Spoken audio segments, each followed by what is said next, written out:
What is a mind trick you know of? You know that awkward moment when you and a stranger are walking towards each other, but need to get past each other, and you get confused and end up doing a left to right dance? Not for me. When I walk through large crowds of people, to avoid walking into anyone, I simply stare at my destination. I look no one in the eyes.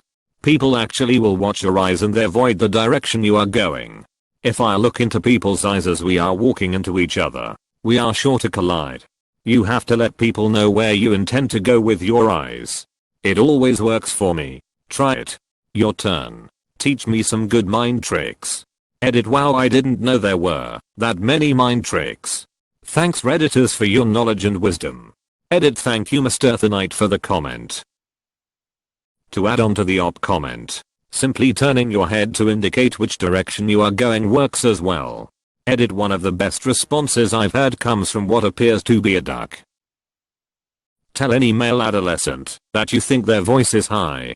Their voice will immediately drop on their response. Edit. Another good comment from Malfoy 123. When you're driving, stare at the back of someone's head or their rearview mirror and focus all your energy. They will eventually change lanes. Learned this one secondhand from a smuggler. People tend to notice things they are looking for, and once they don't find it, or even better, they do find it, they ignore everything else. So if you want to slip something by someone, make sure they catch you on something that doesn't matter, and they won't focus on what you're hiding. The story behind this is that in Berlin, while the wall was up, there was this smuggler who used to ride every day from East Berlin into West Berlin, or perhaps it was vice versa. I don't remember, with a bag of sand on the back of his bicycle. Every time, the checkpoint guards would cut open the bag of sand, search through it, find nothing, and let him go on his way. And every night he would return. They never realized that he was smuggling bicycles. Whenever you are negotiating, take long pauses before you ask questions. It makes people vomit the truth. In class, if it's a presentation where someone has to present without looking at notes or anything like that, and while they're up in front of classroom presenting, some people forget what they're talking about, space out, freak out, and lose their train of thought. To counter this, nod your head at the end of each sentence they say, confirming what they're saying. They will somehow use this as a motivator, and 9 times out of 10 will keep presenting without fault. You're a regular good guy, Greg. If you're in a crowded social group, restaurant, bar, party etc., and you want to know if someone is checking you out, try this. Turn sideways from them. They will be either 90 degrees, right or left of you. Then very obviously, look at your watch, even if you don't wear one. Lift your wrist, then point at your watch and nod thoughtfully. Overacting is perfectly acceptable. If they are keeping tabs on you, even peripherally, they will have a sudden urge to know the time, and will either look at their own watch, cell phone, or casually look at the various obvious places where someone would put a clock. Edit. So yawning seems to be another method. However, do you think the world's most interesting man would more likely be seen yawning or looking at his watch in a social setting? After the Templars learned this trick, the assassin numbers dwindled drastically. I hypnotized myself into quitting smoking. Every time I had the impulse to light up, I simply told myself, what a strange thing for a non-smoker to think. Eventually I convinced myself that the cravings were anomalous and could safely be ignored. I was at the front row of a concert and needed to get out mid-show. No one was letting me by. I decided to fake like I was about to throw up. The crowd had parted for me like I was Moses. Worked all the way through the crowd. Not one person stood in my way for more than a second. When I got out, I just walked normally, trowel face. The door in the face technique. The general idea is that you ask someone for a huge favor which you're relatively confident they'll say no to. Then you ask them for a small favor.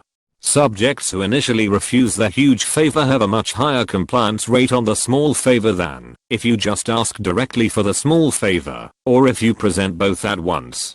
If they end up saying yes to the huge favor, that's also good. Hey, Can you set up a threesome with you and your sister this weekend? No? How about just a blowjob then? Like that? Exactly like that. Although you usually have to be careful not to outright offend them on the first request.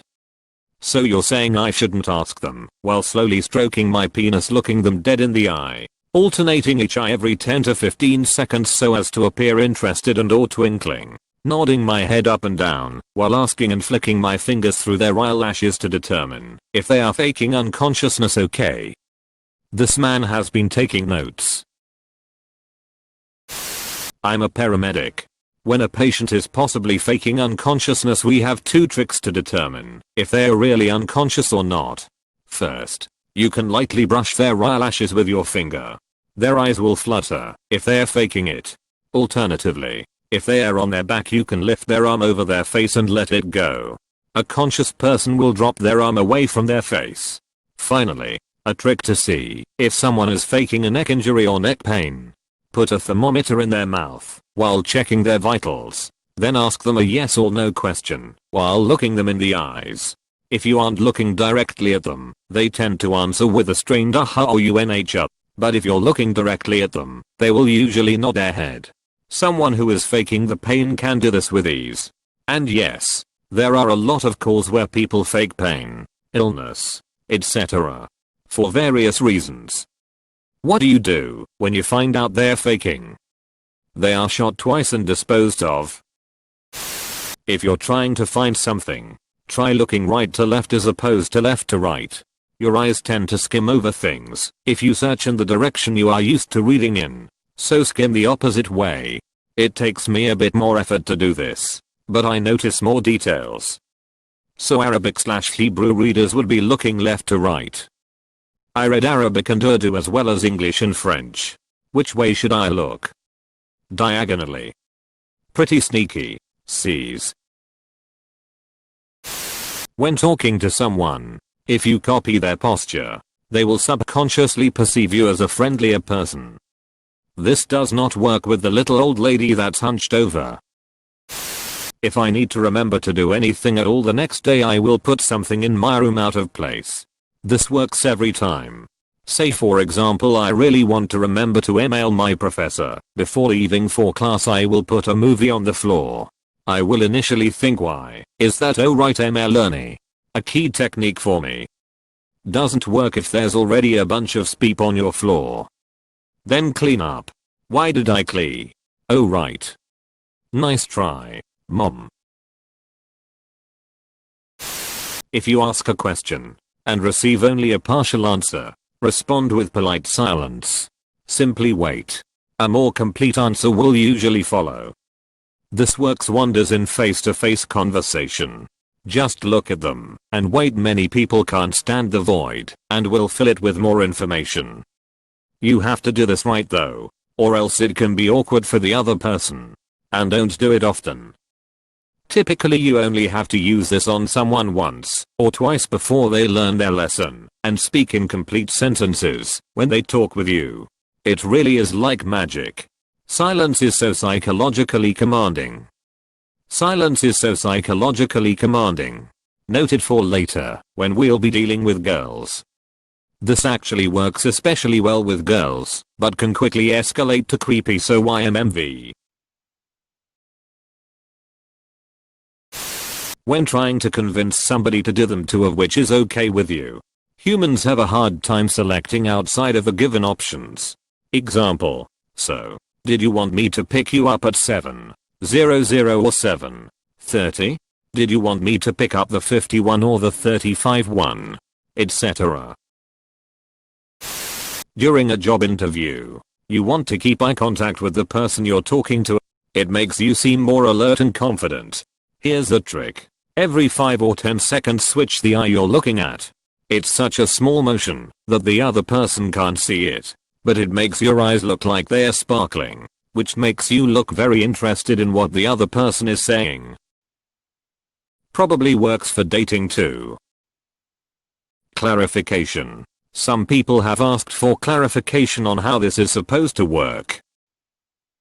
On the small motion part, you have to be a few feet away from the other person. Otherwise the angle your eyes have to shift to look at the other eye is easily noticeable. On the sparkling. Since your eyes aren't perfectly spherical, when they move the reflection of any lights in the room changes slightly. If the movement is small enough, all the other person sees is the light's reflection moving on your eye, thus sparkling. Disclaimer. Apparently some people can tell what you're doing and find it very annoying. If you're trying this and you get weird looks, you should probably stop. Or if you want to peep your boss. It's so versatile. You can do it anywhere, anytime. Peeping your boss or the eye thing. Can it be both? There's something in sales called the Sullivan nod. Basically when you're asking someone something, nod up and down while you're asking. Their mirror neurons start firing, and they begin nodding and agreeing with you subconsciously. 60% of the time it works every time. I found that this doesn't work so well for telesales. Smiling while you talk does though. You can hear that. Yes. Edit. This is not sarcastic. Edit 2. This edit is.